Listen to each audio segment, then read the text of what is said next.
We dealt with some of the additional documentation. You can't all see. On this one, there's a second question there. Will the organization be able to provide sketches and/or floor plans of proposed use? I'm sure there are plans for all of the lighthouses somewhere. They might be 150 years old, but maybe there's been an update. Can I ask that, John? Would you have official building plans or site plans that might be available for them to do their planning? Absolutely. Okay. So if you communicate with John about your lighthouse, they may have something that can make it easier for you to plan that sort of thing, where the boundaries are, what areas are sensitive, a building and how many square feet there are in it, something of that sort? Dave, Shalom. Yep. So John, you're saying they exist. Are they available to the public? Sure. Okay. Okay. How about the costs of operations to this point? The figures, we've encountered this before, and the figures that Coast Guard use to, for maintenance on these buildings is not really as relevant as a group that has had a lighthouse for the last number of years. Like we constantly send people to Walton, who's had a lighthouse for a number of years now. So they can actually tell you what it costs to maintain a light on a year-to-year basis. And the figures that you're going to get from Walton are going to be a lot more realistic than government figures that would be, they would hire contractors. The cost would be a lot more than it would be to a community group. Okay. So again, it's to keep in touch with us, and we can steer you to whoever. They've got great resources, and by the way, here are the Walton resources. My father's name was Walton. My grandson is Walton, but he was named after Isaac Walton Killam. So, not Walton, Nova Scotia. That was one. Will the organization be able to provide sketches? You have access to the information, as John mentioned. Will the organization be able to provide an assessment of how CCG personnel, should they require it, would impact? Well, just keep in mind that they must have access. And if there are only certain parts to the site that they're using, maintain that access as best you can so that it's not restrictive such that they can't do the job they have to do. That'll make it better when you're signing an agreement with them on how beneficial it will be for you. We have to consider what the mandate of Coast Guard is, and that's to provide a marine safety program. They're not an heritage business. Yep. So they're to supply the marine safety program. They have to do it in the most cost-effective manner possible. Yep. So if it were not for this Lighthouse Protection Act in the interest of folks like us, then these old buildings, which require a lot of maintenance, which would be removed and replaced with steel towers. Correct. Has been the case in many sites. So that's the way they look at it. But it's advantageous to us as communities to have these lighthouses that we're going to take over remain as active aids in navigation, because it means more to a visitor and to us that this is still a working aid to navigation. So Coast Guard has agreed to us to keep responsibility for that aid to navigation and all the maintenance required. Yeah. And to the point of having a separate meter, so they're paying their bill that do that.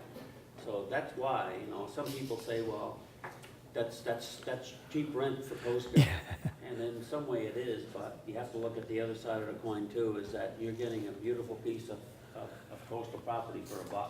So having Coast Guard, having the light remain in there is an advantage to us. Okay. Possible barriers. That will be requested, and I think you need to look at this and consider it when you're putting in your application very seriously. As was mentioned yesterday in Bob's talk, that idea of having an emergency plan. Well, things do happen on these sites.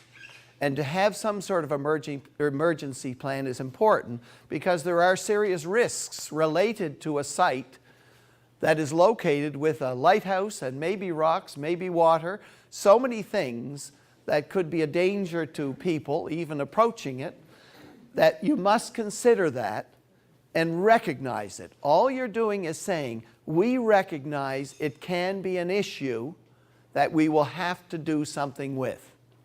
You don't have to say your specific plan for dealing with it at this time. They want to know you recognize it as an issue. That's the key for them.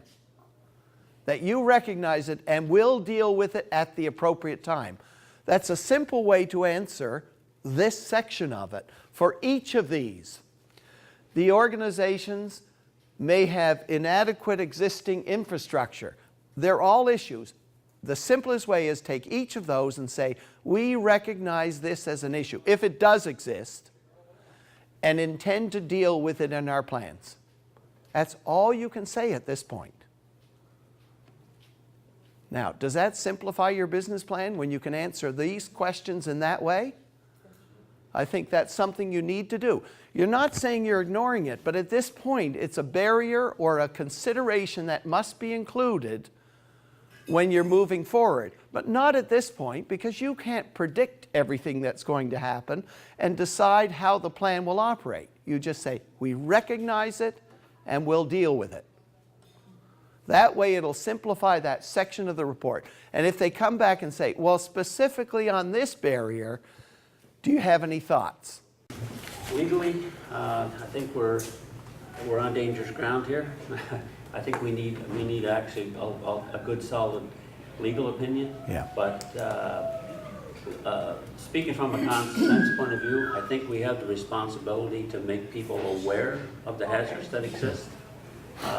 You know, and So a sign up at least is saying, well, this is, if you haven't noticed on your own, this is a hazard. yeah, to point out the obvious hazards, and you know, you can't put a sign up that says, you know, you can't force people to use common sense. You know, Right. the people that are going to go in places they shouldn't go. I mean, that's just the you know, the nature of the business. But I think Denise will speak to some of that this afternoon when we get into insurance, so I don't think we should waste a lot of time here on it. So. But Barry, considering the numbers, that's a Peggy's Cove. DFO must have a specific plan about this. Well, I don't know if there's been any legal action, but they must have specific actually, that's protection. not DFO's responsibility. No. The Peggy's Cove, to be specific, is that's provincial grounds there. Yeah. But I think Bob made an excellent point. Well, the Lighthouse is not federal. Lighthouse is federal. Lighthouse is federal, but that's only a small part of the rock there that the Lighthouse sits on. But I think, you know, again, to apply common sense to this, it's a good idea that for all Lighthouse groups to have an emergency response plan. And that's can be as simple as just dialing 911, knowing where your local emergency facilities lie within the area, like fire department, ambulance, this sort of thing. So again, you know, like an emergency response plan so that the volunteers are aware if something, an incident does take place. You know, what's the procedure for, you know, to deal with that. Okay. There's still the issue of just due diligence. If you know there's a hazard, you post the hazard. If you've got a life buoy that, you know, you could put in case somebody went in the water, you have that on site. Our fire department, because our tower is very narrow, they have been trained in confined spaces and heights of how to rescue. You know, make sure you have your civic number up. Look at the smaller things that you can do to help safety. Yep. And to help the people. And all the other things become legal issues. Yeah. What if, it really depends on the situation of the lights. But we posted roadways, do not enter beyond this point. You know, slippery when wet. We have buoys with ropes attached, and the staff are aware of how to use them and where to get them and that sort of thing. So do the due diligence part right now. Worry about the other, especially once it's yours and Yeah. you look at the situation. I had some hints. It says, impress the evaluators. That's a simple hint. The evaluation framework is provided to you. It's the last sheet, and it tells you all of the things that they want to consider. So you provide something to say, you understand what they're asking for. You put it in your words, and remember I said make sure you tell them who you are as a community. They don't understand that. Everything is written down there. That is the key. What your business plan is the key to what they're going to evaluate. They don't know that you're a great person and volunteer for 15 different organizations and you only have Monday nights available to do any work on this. They don't care. Their issue is what you say in your proposal. So you need to make them feel like this is a wonderful opportunity for them to support a great project. That's really what you're trying to do, impress them.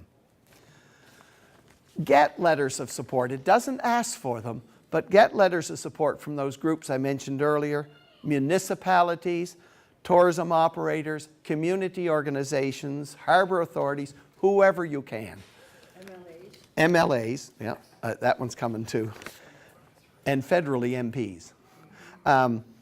Identify in your plan somewhere the value of the free labor you've already had to put this together. Identify the number of hours that volunteers have worked over the last reasonable period of time leading to this application. That's the way to say it. Leading to this application, our volunteers have spent 1,000 hours or 500 hours putting this plan together. That's just nice information to say. The number of volunteers who have put that time in, because they like to see that it's not just one or a few. If there are a variety of people that have been involved in that, show that there are a variety of community people supporting it already and have worked on it. Identify if your group has had some successes. Now, what I mean by that is you may have been involved in putting on a conference because it happened to be in your location and you were the hosts. Well, that's a success. It shows that you're able to do something as a group, and we've succeeded in doing something, and that's why we're successful people.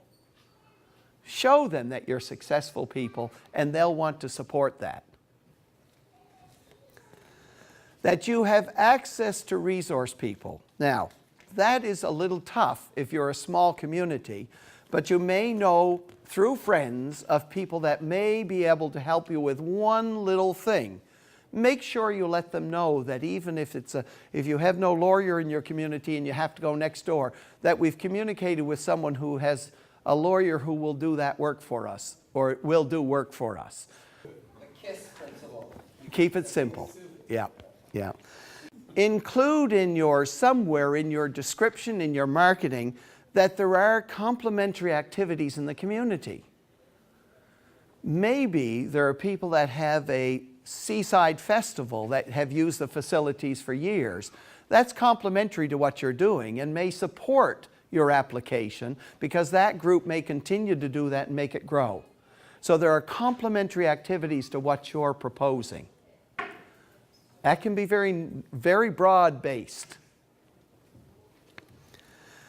And I mentioned earlier who should be in your group, some of the people that should be. That's not all of them, but that's important to name some people if they're prepared to have their names added.